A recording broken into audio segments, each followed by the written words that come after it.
Bueno, y queremos analizar el escenario que ha puesto esta propuesta del Ejecutivo, tanto en términos regulatorios como éticos, y para eso vamos a conversar aquí con el ex ministro de Salud del gobierno del presidente Piñera, el doctor Jaime Mañalich, a quien le damos la bienvenida. Doctor, bienvenido, muchas gracias por estar con nosotros. Y director del Instituto de Políticas Públicas de la Universidad de San Sebastián. Ese es para que no olvide el apellido que tiene ahora además. Doctor, bueno, ya conocimos el proyecto, ingresó el lunes, ya están todos los detalles. Usted se manifestó en un principio en contra del proyecto de ley. Quisiera saber qué le pareció una vez conocidas cuáles son las causales y si está de acuerdo con alguna de estas tres materias que está proponiendo el gobierno. Ha habido muchos proyectos sobre aborto que se han presentado a través de mociones parlamentarias que creo que por esa restricción eran bastante incompletas. Dentro del programa del gobierno de la presidenta Bachelet se planteó que iba a enviarse un proyecto desde el Ejecutivo para tramitar en el Congreso y bueno, se ha cumplido la promesa con ciertas dificultades, porque en realidad, mirando entre líneas, es evidente que a la presidenta no le habría gustado o no le gustaba meterse en un tema de esta envergadura en la situación de conflicto político que hay hoy día en el país, pero dos senadores de la Comisión de Salud fueron avanzando con amenazas, mostrándose como personas, comillas, extraordinariamente progresistas, y en la práctica impusieron una agenda al Ejecutivo para enviar este proyecto, cosa que la presidenta cumplió. ¿A quién se refiere? A Girardi Rossi. Perfecto. De hecho, una parte sustantiva del problema que tiene la limpieza de la discusión es que ellos dos en particular no se allanan a la idea de que este proyecto no haya sido presentado a través del Senado como ellos deseaban, y tratan de terciar en una discusión que está radicada en la Cámara de Diputados a través de ideas, digámoslo así, súper de avanzada. Bueno, porque además plantea la eutanasia en el misma... La eutanasia, que la edad de que se debe permitir gestacional. Pero vamos por parte. ¿Qué le parecieron entonces este proyecto que finalmente, como plantea o interpreta usted, la presidenta Bachelet envió, no tan convencida, pero envió finalmente a la Cámara de Diputados, donde comenzó a discutirse el día lunes? Este proyecto contiene estas tres causales que ya las hemos venido conociendo largamente. Quisiera saber qué le parece como proyecto y si le parecería que tal vez si se dividieran en tres causales pudieran ser votadas. Yo creo que es un proyecto engañoso, porque lo que pretende este proyecto, lo he estudiado con mucho detalle, he hablado con abogados a la materia, lo que se pretende en definitiva es que en Chile haya un aborto libre como método anticonceptivo adicional, como desean las organizaciones extranjeras, internacionales, eugenésicas, que Chile haga, que no se siga restando de esta política poblacional y demográfica que se ha instalado en todo el orbe por el impulso de estas naciones y estas organizaciones que buscan fundamentalmente que en países pobres o pequeños en vías de desarrollo haya una disminución dramática de la tasa de natalidad, que es un objetivo, una meta que en nuestro país ya se ha logrado en exceso. Pero ¿cómo se puede plantear eso cuando los países, entre comillas, desarrollados, todos tienen una legislación de aborto? Todos tienen una legislación de aborto que no termina con las guerras del aborto, restricciones más, restricciones menos. Por ejemplo, leía la semana pasada, en el estado de Mississippi, la Corte Suprema local del estado cerró la última clínica de abortos que había. O sea, hoy día las mujeres de Mississippi que necesitan aborto tienen que ir a otro estado a recibirlo, porque las guerras del aborto nunca terminan.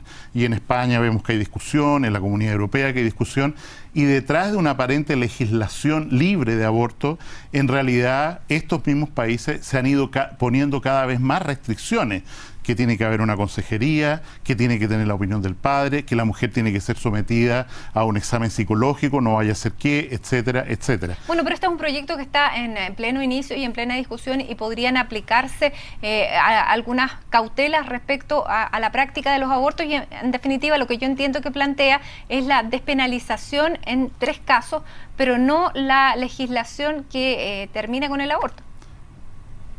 O sea, efectivamente... O sea, despenaliza el aborto, pero no lo legitima. Esta legislación en la práctica legitima el aborto en cualquier circunstancia. Ese es el efecto final de esta ley. ¿Cómo llega, doctor, usted a esa lectura? En primer lugar, ¿sabe usted cuál es el mundo objetivo de mujeres a las cuales se refiere este proyecto? O sea, si este proyecto se aprobara, ¿cuántos abortos se practicarían legalmente en Chile? No tengo el dato. 1000. Vale decir, en un país que dice que tiene 30.000 abortos ilegales, cosa que yo no creo, deben es que ser menos. o sea, hay tantas cifras. No, estoy hablando Sí. del mensaje presidencial. O sea, lo que estoy hablando es, este proyecto, cuando dice, ¿no es cierto?, vemos tal número de violaciones que terminan en embarazo, tal número de malformaciones, tal número de casos de mujeres que pierden la vida consecuencia de que han seguido adelante de un embarazo cuando tenían situaciones médicas de grave riesgo. El universo a que el proyecto de ley firmado por la presidenta se refiere a 1000 mujeres al año. De eso estamos hablando. Pero en la realidad, cuando se dice, mire, no hay obligación de denunciar cuando se produce una violación, cosa que deja a la mujer en una indefensión peor que la que tenemos hoy día. No se protege a la menor, a la niña que desea tener un embarazo y que seguir con el embarazo y que es coercionada por su pareja, por sus padres, por sus tíos, para terminar con ese embarazo. Nada se dice de la protección de esa menor en este proyecto de ley. Y en la medida en que aquellas condiciones de salud que teóricamente van a ser protegidas en la mujer con riesgo de vida a través de este proyecto, en la realidad esto queda al arbitrio de un argumento que va a hacer el ministro o ministra de salud de turno, que lleva, sin más, a la liberación completa del aborto como método anticonceptivo en nuestro país. Doctor, si se quisieran efectivamente, como usted dice, proteger a esos 1000 casos para los que se requeriría una ley como la que se está presentando en la Cámara, ¿qué es lo que tendría que decir este proyecto de ley? En primer lugar, el proyecto dice que hay 1000 casos, pero las bases sobre los que lo calcula son falsas. ¿Por qué?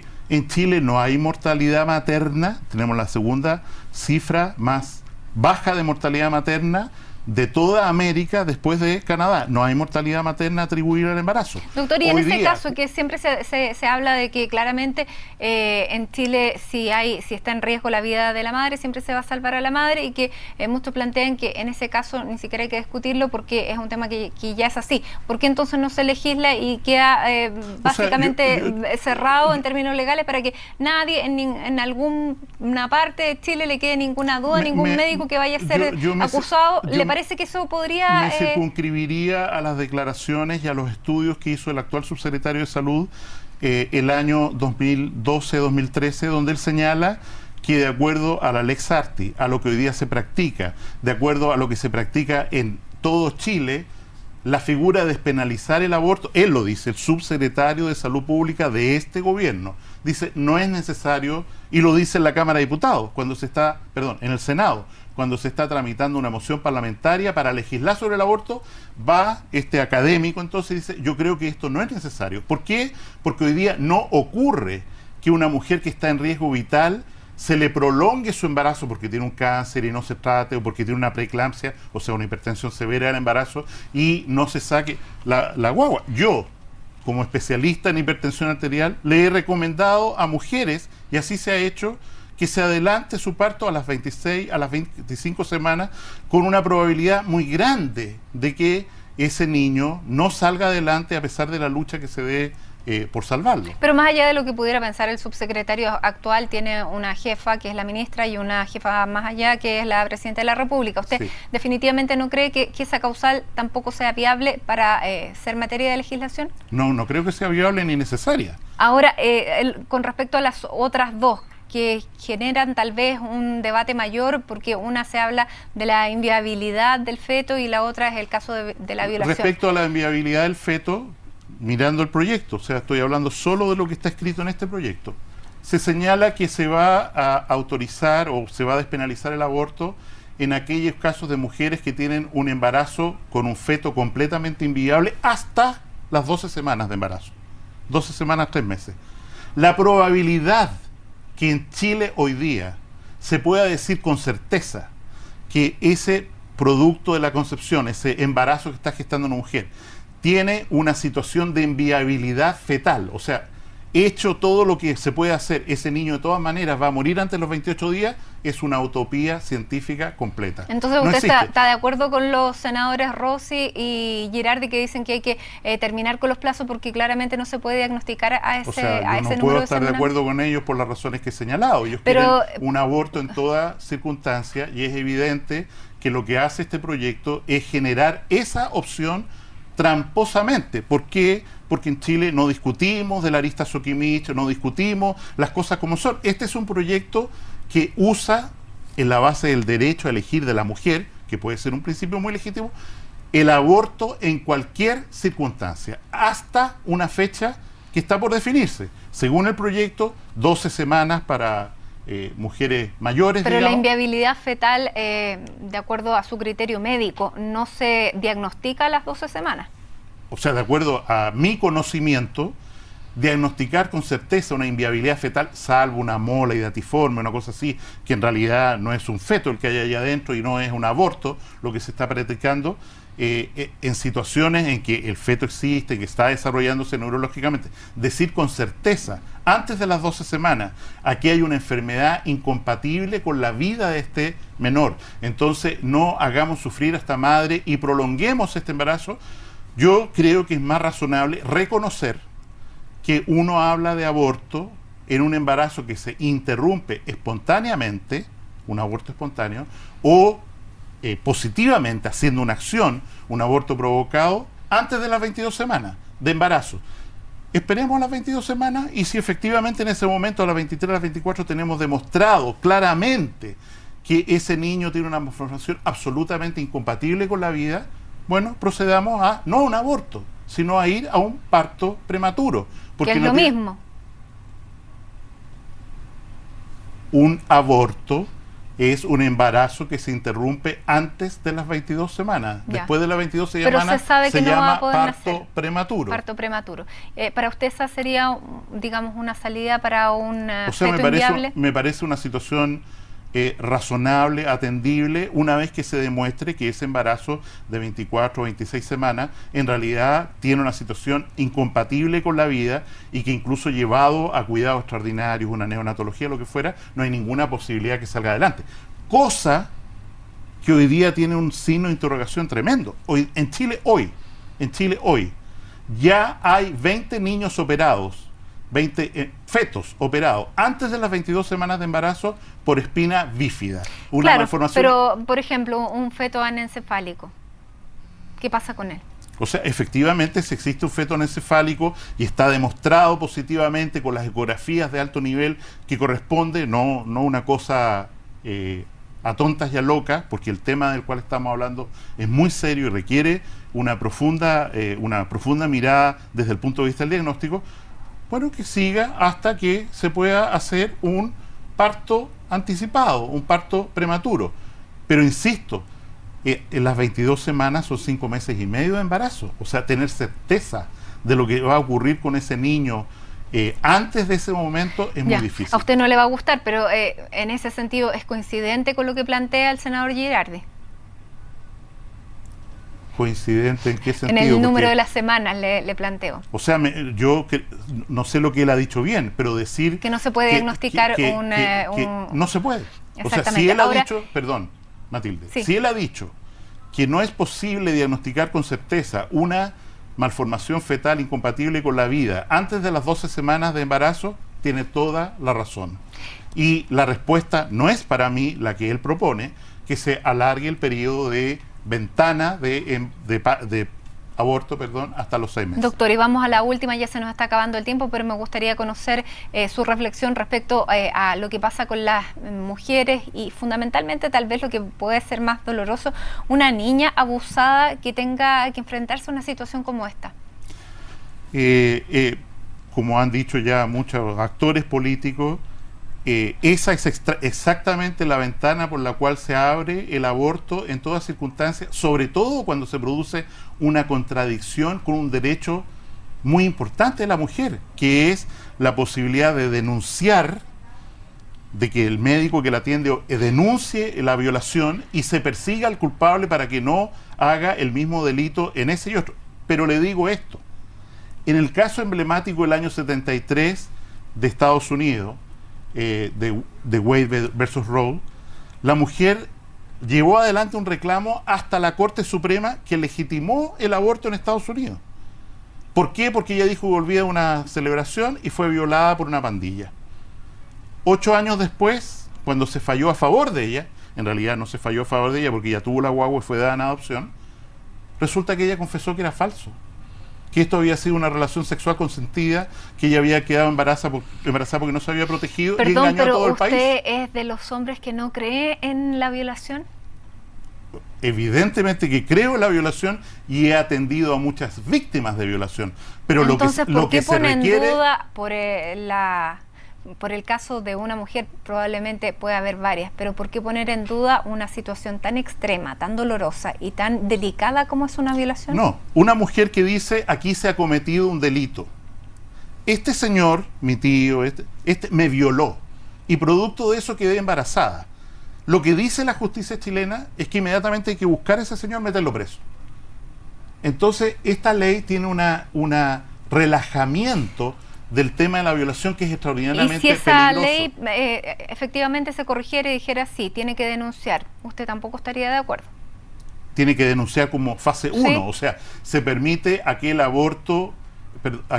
abortar aquel embarazo que se ha producido producto de una violación antes denunciada. Claro, yo creo que sería un avance para circunscribir esto a los casos reales, pero así todo, pienso que el daño que produce, porque hoy día, quiero decirlo claramente, nosotros no tenemos un problema de salud que deba resolverse por aborto. No lo tenemos. El tema del aborto en Chile es un tema legítimo de decisión, de libertad de la mujer respecto a qué hacer con su propio cuerpo y cuándo el ser que lleva adentro es solo una cosa de ella y cuando ya es un otro. Doctor, ¿terminaría con los abortos clandestinos una ley como esta? No hay abortos clandestinos en Chile. La ministra dijo el martes en la Cámara que ella no le constaba que hubieran abortos clandestinos. Yo creo además que hay misotrol. ¿Usted cree que el misotrol no provoca abortos clandestinos? Abortos clandestinos cruentos, en el sentido de lo que se describe y trata, porque este proyecto habla de eso, en la medida en que pretende proteger a la mujer de mortalidad. O sea, no queremos que sigan los abortos clandestinos que matan mujeres. Eso es mentira, no existen. ¿Hay mujeres en Chile que usan misotrol? Muchas mujeres. ¿Hay aborto producido por misotrol? Hay muchos. Pero eso ni siquiera está aquí. Piense usted que se habla de la objeción de conciencia, pero se dice que cualquier médico está obligado a practicar un aborto. O sea, si un médico internista está en el servicio de urgencia, porque no se habla de especialistas.